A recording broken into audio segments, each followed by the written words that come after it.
You don't get destroyed because you are weak. You get destroyed because you are good. And somewhere deep inside you, you know it. You felt it, haven't you?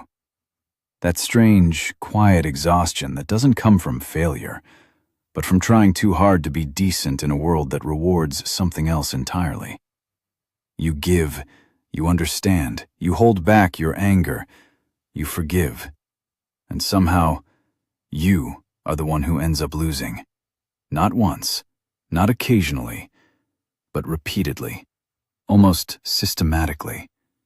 As if there's a hidden law you were never told about. That goodness, in its pure form, is not protected. It is exposed. And the more aware you become of this, the more unsettling it feels. Because it forces a question you don't want to ask. If being good leads to destruction, then what exactly is goodness worth? Dostoevsky understood this, not as an abstract idea, but as something lived, something endured. He didn't write about morality as a clean system. He wrote about people who tried to be good and were crushed by the very qualities that made them good. Not because they failed to be moral, but because they succeeded too completely. There is something dangerous about a person who refuses to play the game. You see, the world operates on a set of unspoken negotiations. You give, but only enough. You care, but not too deeply. You love, but with conditions. There are limits, boundaries, quiet manipulations. It's not evil. It's survival. A balancing act between self-interest and self-harmony. But you disrupt that balance. You listen when others are pretending. You forgive when others would retaliate. You stay when others would walk away. And in doing so, you create discomfort. Not admiration, discomfort. Because your goodness exposes something in others they would rather not see. Dostoevsky gave this form in The Idiot, not as a story, but as a psychological experiment.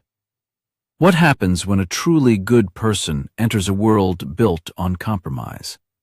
Not a naive person, not a weak one, but someone genuinely incapable of malice, manipulation, or calculation. What happens? He gets destroyed.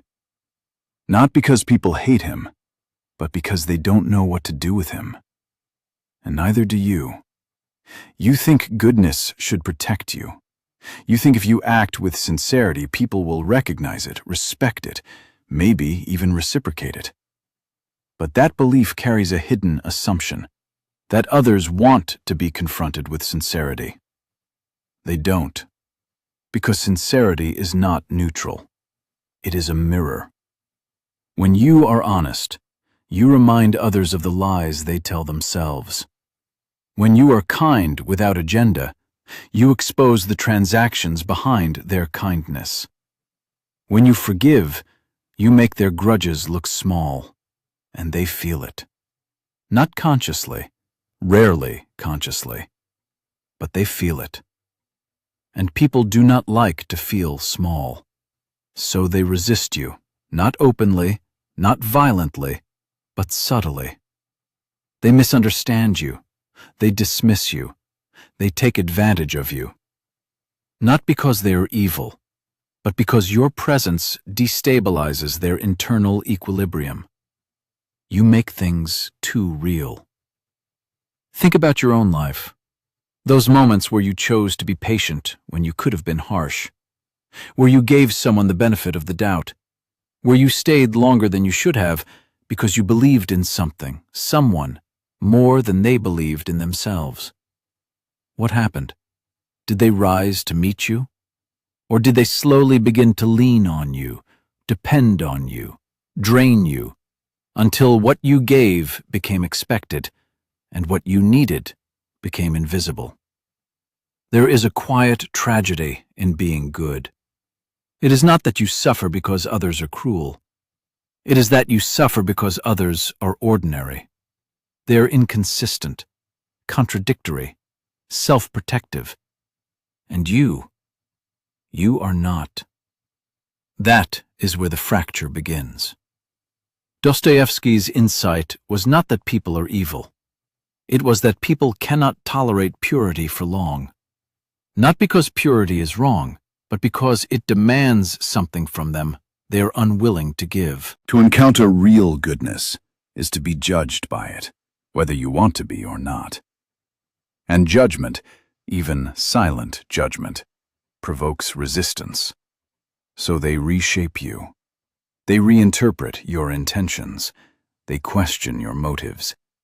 They label your sincerity as naivete, your patience as weakness, your forgiveness as lack of self-respect. And slowly, almost imperceptibly, you begin to doubt yourself. Not because you were wrong, but because you were alone. This is where the psychological conflict deepens, because the destruction of good people is not always external. It doesn't come as a dramatic betrayal or a sudden collapse. It comes as erosion. You start to hesitate before being kind. You second-guess your instincts. You wonder if maybe, just maybe, you should become a little colder, a little sharper, a little less you. And that thought feels like betrayal, but also like relief. Because being good is exhausting. Not in the way effort is exhausting, but in the way restraint is exhausting. In the way constantly choosing not to hurt, not to manipulate, not to take advantage, wears something down inside you. There's a part of you, quiet, buried, but real, that wants to stop, wants to let go of the responsibility of being better. Dostoevsky knew this too. He knew that goodness is not effortless. It is a tension, a discipline, a continuous act of resistance, not just against the world, but against yourself. Because inside you, there is also something else, something impatient, something resentful, something that watches others succeed through manipulation and thinks, why not me? And that thought terrifies you, because it feels like the beginning of corruption. But here is the deeper paradox, the one that hurts the most. You are not destroyed despite your goodness. You are destroyed because of your relationship to it. Because you don't just act good, you identify with it. It becomes your foundation, your justification, your sense of meaning.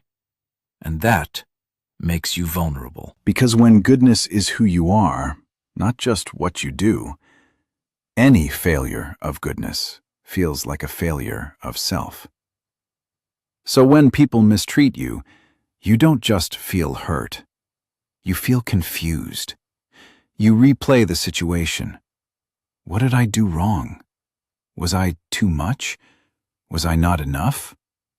You search for logic in something that was never logical. Because the truth is harder to accept. Sometimes there was nothing to fix, no adjustment to make, no better version of you that would have changed the outcome. Sometimes the problem was that you were exactly what you were supposed to be, and that was incompatible with what they wanted. And that realization leaves you with a terrifying freedom. Because if being good doesn't guarantee safety, then what does? Dostoevsky wrestled with this question not as philosophy, but as survival. He stood before a firing squad, believing he was about to die, only to be spared at the last moment. He knew what it meant to have everything stripped away, certainty, control, even time itself. And what he discovered was not comfort, it was intensity. Life, in its rawest form, is not about fairness. It is about confrontation with yourself, with others, with the contradictions that define existence. And one of those contradictions is this: the desire to be good coexists with the desire to be free. and they are not always aligned. Because to be truly good, you must restrain yourself. You must choose the higher path even when it costs you. You must sacrifice impulses, opportunities, advantages. But to be free, you must be able to choose otherwise. You must be capable of cruelty, even if you reject it. And this is where many good people collapse, not externally, but internally. Because they suppress the darker parts of themselves so completely that they lose access to choice. They don't choose to be good, they have no other option. And that is not goodness. That is limitation. Dostoevsky's characters often reveal this uncomfortable truth. A person who cannot do evil is not necessarily virtuous. They are incomplete. And incompleteness is fragile. Because when pressure builds, when resentment accumulates, when exhaustion sets in, when the world refuses to respond the way it should, that suppressed part does not disappear. It returns. Suddenly, intensely, in moments you don't recognize yourself. A sharp word where there was once patience. A cold withdrawal where there was once warmth. A quiet, unsettling thought. Maybe I should stop caring. And you feel it. That shift. That crack. And you don't know whether to fear it or welcome it. Because part of you understands something has to change. But what? Do you become harder? Do you lower your expectations? Do you stop giving so much? Or do you continue, knowing the cost? This is the real torment, not the suffering itself, but the inability to resolve it. Dostoevsky never gave a clean answer.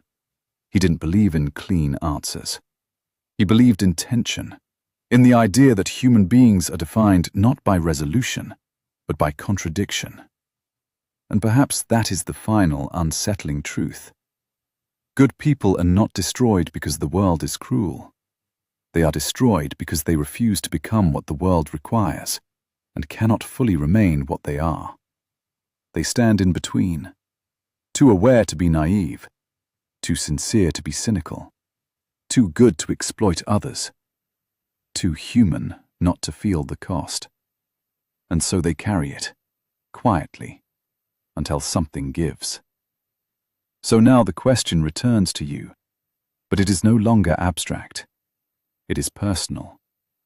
If your goodness continues to cost you, if it isolates you, exhausts you, leaves you questioning yourself, will you hold on to it? Or will you change, just enough to survive? And if you change, at what point do you stop being the person you were trying to protect?